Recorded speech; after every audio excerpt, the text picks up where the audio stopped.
নিয়ে এলাম এই বছরের জামাই ষষ্ঠীর ছোট্ট একটা মিনি ব্লগ। সকাল থেকেই চলছিল রান্নাবান্নার বিশাল আয়োজন, সাজানো হয়ে গেছে খাবার দাবার। এক এক করে উপস্থিত হলেন দুই জামাই। একটু রেস্ট নিয়ে শুরু হলো আশীর্বাদ পর্ব। জেঠি আর মা পরপর জামাইবাবু আর সৌমিককে করে নিল আশীর্বাদ। গ্রীষ্মকালের এই জামাই ষষ্ঠীতে জামাইদের আনা শ্বশুরবাড়ির জন্য আম, কাঁঠাল, লিচু, মিষ্টিতে ভরপুর থাকে, আর সেই গন্ধই যেন সারা বাড়ি ছড়িয়ে পড়ে। বাঙালির 12 মাসে 13 পার্বণ, তার মধ্যে বছরে দ্বিতীয় তথা জ্যৈষ্ঠ মাসের পার্বণটি হলো জামাই ষষ্ঠী। তাই প্রতি বছরের ন্যায় এই বছরেও আনন্দের সাথে উদযাপন করলাম আমরা। নাচ, গান, হাসাহাসি দিয়ে সারা হলো আশীর্বাদ। এখন গিফট দেওয়ার পালা।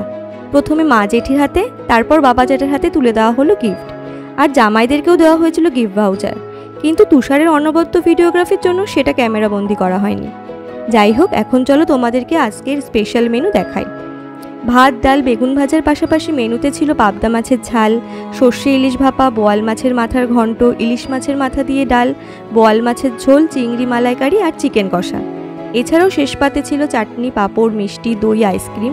আর খাওয়া দাওয়ার আগে কাটা হয়েছিল বনির রান্না জামাই ষষ্ঠীর স্পেশাল কেক। সেই কেক কেটেই উদ্বোধন করা হয়েছিল সমস্ত খাবারের। এইসব রান্নাগুলো মা করেছিল সমস্ত একা হাতে, আর বনি ছিল মার হেল্পিং হ্যান্ড। আজকের মেনুর আইটেম সিলেকশন করেছিল বাবা। এখন কেক খাওয়া দাওয়া কমপ্লিট করে বসলাম মধ্যাহ্ন ভোজনের জন্য। আজকের এই পার্টি প্ল্যানার ছিল টিনা ভক্ত। সবাই মিলে বেশ ভালোই আনন্দের সাথে কাটিয়েছিলাম জামাই ষষ্ঠীর দিনটা। এইভাবে প্রতি বছর যেন আমরা সবাই মিলেমিশে মজা করে যেতে পারি, এই আশাই রাখি। আর আজকের মতো চলি, টাটা।